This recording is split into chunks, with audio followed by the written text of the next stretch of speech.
नमस्ते फ्रेंड्स, मैं प्रीति स्वागत करती हूँ आपका अपने ही चैनल बिजी वुमेन ब्लॉग में। कैसे हैं आप सब? आशा करती हूँ सब अच्छे होंगे, स्वस्थ होंगे, मस्त होंगे।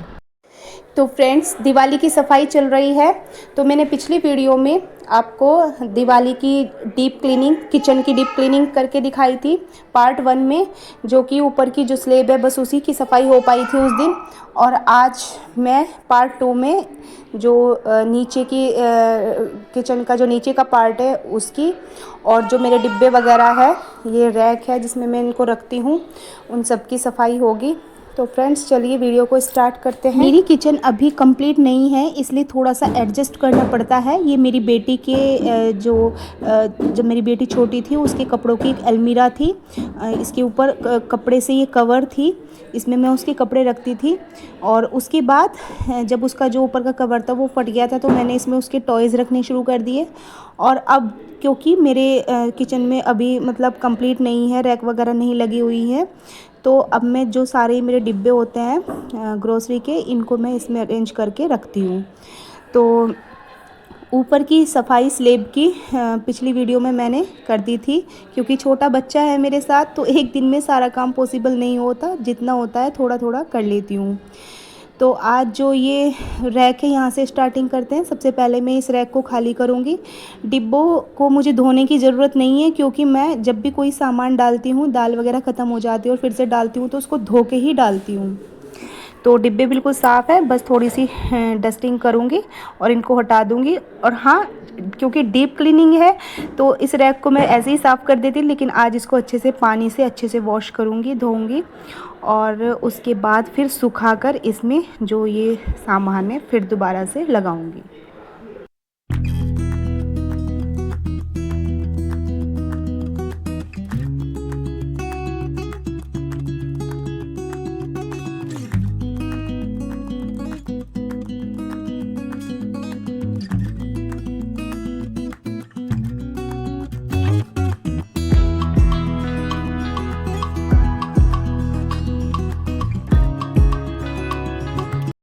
तो जी रैक को मैंने खाली कर लिया है बिल्कुल, और अब इसको बाथरूम में ले जाकर मैं अच्छे से लिक्विड से, जो ये डिश वॉश लिक्विड होता है, उससे अच्छे से साफ़ कर लूँगी।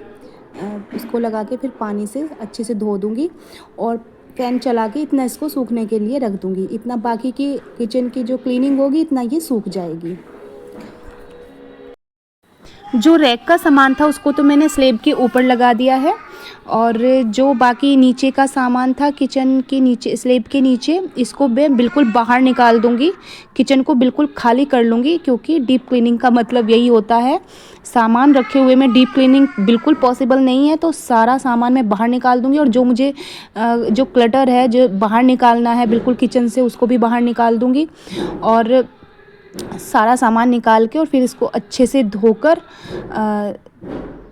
क्लीनर से साफ़ करके उसके बाद सुखा के तब फिर सारा सामान रखा जाएगा। तो यहाँ पे सारा सामान बाहर निकाल दिया था, किचन बिल्कुल खाली थी, और अब इसमें सफाई करना बहुत इजी हो जाएगा। तो पहले झाड़ू लगा लूँगी, तो जो जाले वगैरह लगे होंगे थोड़े बहुत वो भी निकल जाएंगे, और उसके बाद फिर इसको अच्छे से पानी से वॉश करेंगे।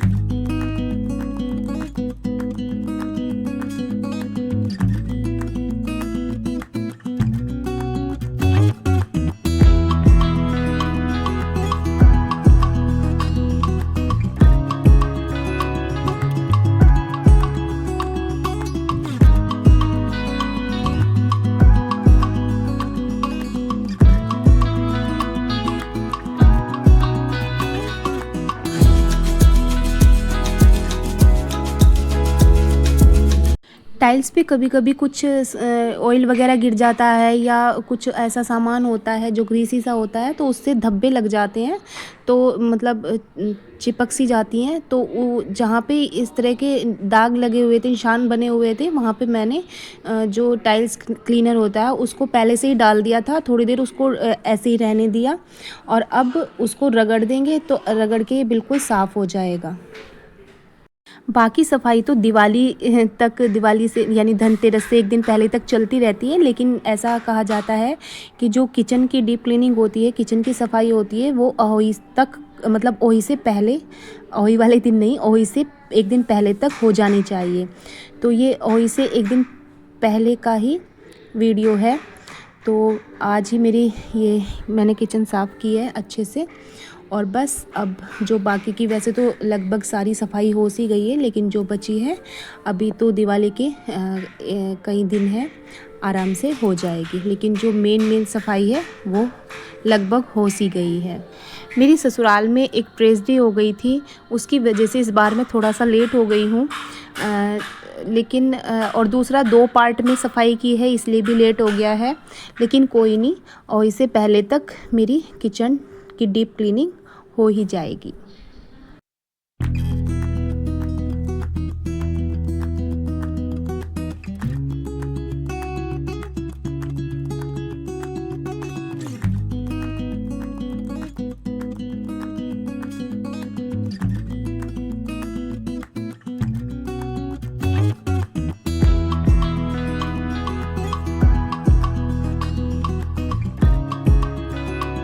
किचन को साफ़ पानी से अच्छे से धो दिया था, और अब मैंने ये फ़ैन लगा दिया है, तो ये सूख जाएगा।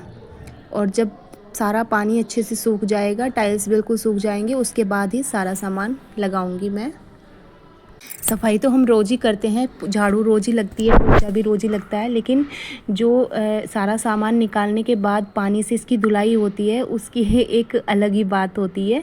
लेकिन ये रोज़ पॉसिबल नहीं होता है, इसको हम ओकेजनली करते हैं सब, और ख़ासकर दिवाली पे, दिवाली की सफाई तो बिल्कुल स्पेशल ही होती है। तो जी देखिए, किचन मेरी एकदम बिल्कुल चमक उठी है, एकदम चकाचक, बिल्कुल शाइन कर रही है। और अब मैं सारा सामान इसमें लगा दूंगी। तो सबसे पहले मैंने जो रैक हटाई थी, उसको वॉश किया था, वो भी सूख गई थी, और इसको रख दिया है। अब सारे जो कंटेनर है उसको मैं इनको लगा दूंगी इसमें, और उसके बाद फिर जो नीचे का सामान है उसको लगा के मिलती हूँ आपसे।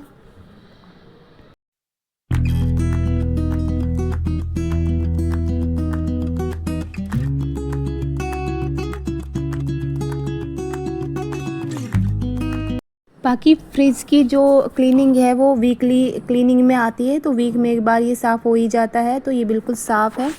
लेकिन दीपावली से 1-2 दिन पहले ही मैं इसको फिर दोबारा से अच्छे से साफ़ करूँगी। तो फाइनली मेरा सारा सामान लग गया था फ्रेंड्स, और देखिए कितनी सुंदर लग रही है, कितनी व्यवस्थित लग रही है। अब ये किचन बिल्कुल एकदम क्लीन, नीट एंड क्लीन, और जो एक्स्ट्रा क्लटर था उसको भी मैंने निकाल दिया है। तो फ्रेंड्स, ये थी आज की वीडियो। अगर वीडियो में थोड़ा कुछ भी अच्छा लगा हो तो प्लीज़ वीडियो को लाइक कर देना, और एक प्यारा सा कमेंट करना बिल्कुल मत भूलना। और चैनल पे नए हैं तो प्लीज़ मेरे चैनल को सब्सक्राइब कर लीजिए। मिलती हूँ एक नए ब्लॉग के साथ, नई वीडियो के साथ। तब तक के लिए bye. Our hearts beat to the city streets. We began to feel the fire.